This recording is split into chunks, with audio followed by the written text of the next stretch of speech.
So, of course, welcome to Policy and Pressure, where we slow things down and look past headlines and ask the bigger question, what does this actually mean? Tonight, do I have 3 stories? I wanted to talk about so much, y'all, because I had missed y'all this whole week. It was crazy not streaming this whole week when that's something I was used to. So, but I appreciate the rest and the recharge. Let's see. Do I have 3 stories? We'll see. We'll get through it. Raising questions about America's power, priorities, and pressure points, both here at home and overseas. So, with my first story, I wanted to talk about was anything actually accomplished during Trump's China visit. So we know that Trump just wrapped up a high-profile visit with Chinese president. I'm not going to say his name, Jinping. And on paper, this was supposed to be a major moment. Trade tensions, Taiwan, AI, fentanyl trafficking, and even the growing conflict involving Iran were expected to be a part of the conversation. Now, visually, of course, the trip looked big. We saw ceremonies, the photo ops, state dinners, and headlines about diplomacy. But once reporters and policy experts started asking, okay, what actually got done? The answers got a little murky. So Trump hinted at possible trade wins, including discussions about China purchasing more American agricultural products and Boeing aircrafts. And both countries reportedly agreed to continue economic talks through new trade governance boards. But so far, there have been very few concrete agreements publicly announced.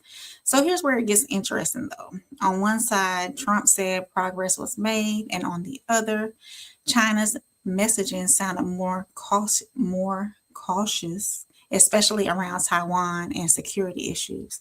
So some analysts are even calling this a stalemate summit. So, of course, the question is being asked, what was this diplomacy with long-term strategy or political optics dressed up as progress? So let me pull that clip up. Let's see.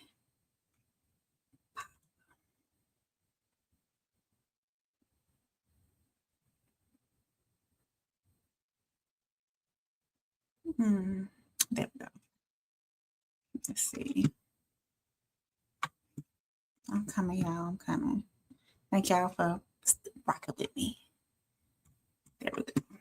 Washington after a 2-day trip to China and a meeting with the Chinese president. Natalie Brand has more details from the White House. Presidents Trump and Xi took part in a garden tour, tea ceremony, and second day of talks before a formal send-off. Both leaders touting a historic trip. President Xi's an incredible guy. Got along, made a lot of great trade deals. President Trump says China has agreed to buy more farm products, 200 Boeing airplanes, and even U.S. energy. The president also confirmed they discussed Taiwan, a flashpoint since Beijing claims the self-governing island as its own. I think the last thing we need right now is a war that's 9,500 miles away. I think that's the last thing we need. We're doing very well. With the U.S. defend Taiwan if it came to it? I don't want to say. I'm not going to say that.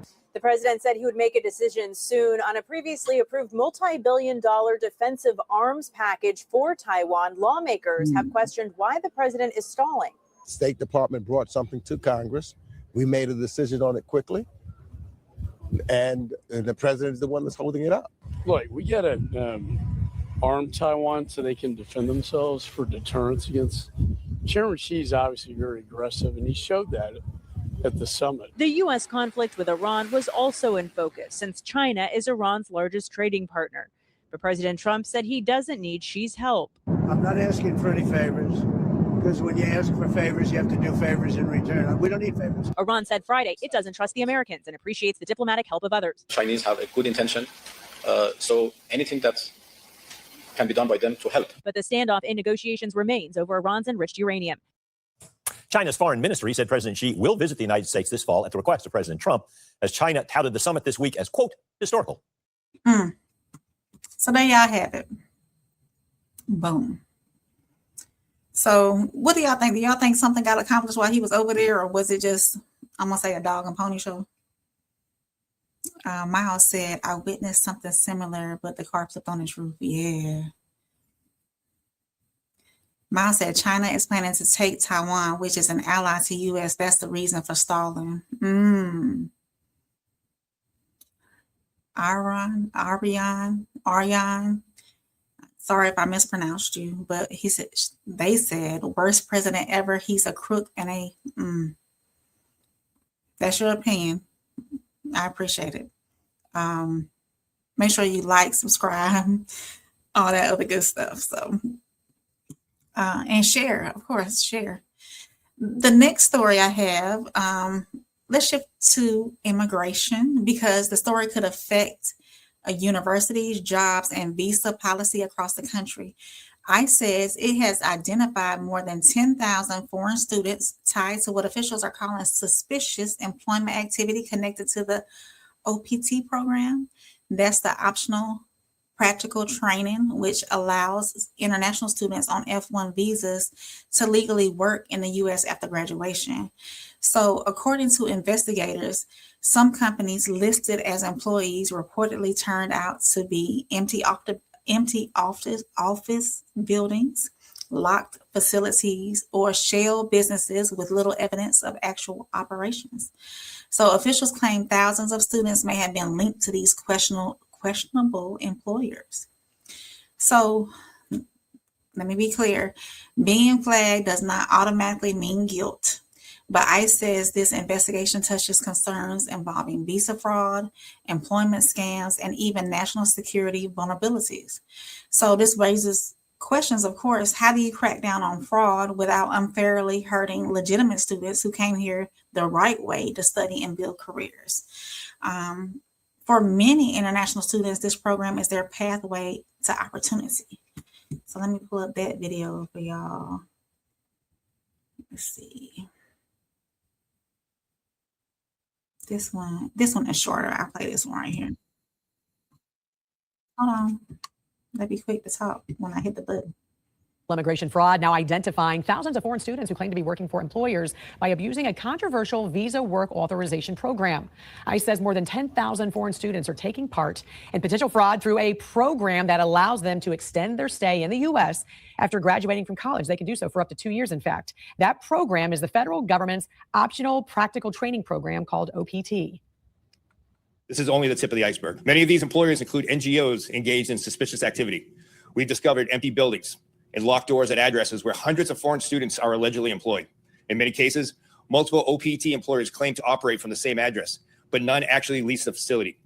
We found small residential addresses listed as work sites for hundreds of foreign students, yet no employees were present. So ICE is now looking into those employers, alleged employers, some who claim to have offshore HR and payroll personnel. Many of the employers also had tax liens, civil lawsuit collections, and breaches of contract. Yeah, so that's crazy. I mean, I know fraud happens. But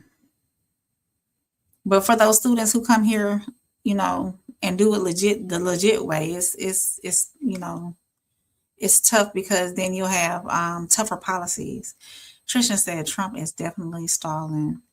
And Roxy said, hey, y'all, hit that like and subscribe button. Absolutely. While you're in here, hit that like button, hit that subscribe button, share it with a friend. If you're watching this on a rewatch, make sure you comment. I talk back, y'all. Tristan said, can't they vet operations of those companies if they're affecting security? I would think so, Tristan. I would, maybe there's not enough federal workers to really crack down on these places and do the vetting process. I'm not for certain. Why are they yeah. How long has this really been going on? That's one thing that I can say that's recently happening, especially with the daycares. I don't know if y'all heard about the daycares not being really functioning daycares and whatnot, and people are getting hundreds of thousands of dollars of federal assistance from the government to make sure that, or to fund their daycare business for, I guess, people who need that assistance, but they're not really, when people show up to do investigations, there's nobody there. So Miles said $1 million handshakes. Trishan said, yeah, their daycare scam ain't going. Yeah. So maybe it's because, you know, everything's been popping up lately. People are deep diving into these PPP loans, into these other areas, and they have investigators looking and checking on things now. They're collecting yeah, absolutely, from the federal government. And that money could be going elsewhere, you know, instead of on these fraud places, you know, and things that we really need, you know. So I have one more story under policy and pressure. And so the Pentagon has reportedly, wait a minute, I clicked the wrong button. There we go. The Pentagon has reportedly canceled plans to deploy around 4,000 additional U.S. troops to Poland. It's a move that surprised lawmakers and even caught some allies off guard. Now, if you've been following global politics, you know that Poland has become one of America's most important allies in Eastern Europe, especially with ongoing concerns about Russia and regional security. Critics say that this decision could send the wrong message to allies who rely on U.S. military presence and reassurance.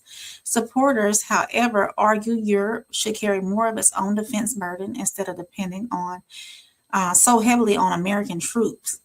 Lawmakers are already asking questions because Congress previously pushed to keep troop numbers in Europe above a certain level unless there was just strong justification for reductions. So what are we looking at? A smart military recalibration or America quietly pulling back from global commitments? So let me pull that video up for y'all. Let's see. I should have had this stuff in order, and I didn't. There we go. I didn't. Let me add this to this thing. We're going to play this. Now, I'm Austin Westfall. Take a look. U.S. officials say that the Pentagon is drawing down thousands of troops in Europe by canceling deployments to Poland and Germany, as opposed to pulling forces already stationed there. The 4,000 troops are from the Army's 2nd Armored Brigade Combat Team, 1st Cavalry Division. Retired Marine Intelligence Officer, national security analyst, and the host of the Strat podcast. Hal Kempfer, still here with me to discuss. Hal, Poland's defense spending is in line with what the Trump administration has said it wants NATO allies to spend. So is the big question here, why is this happening to Poland specifically?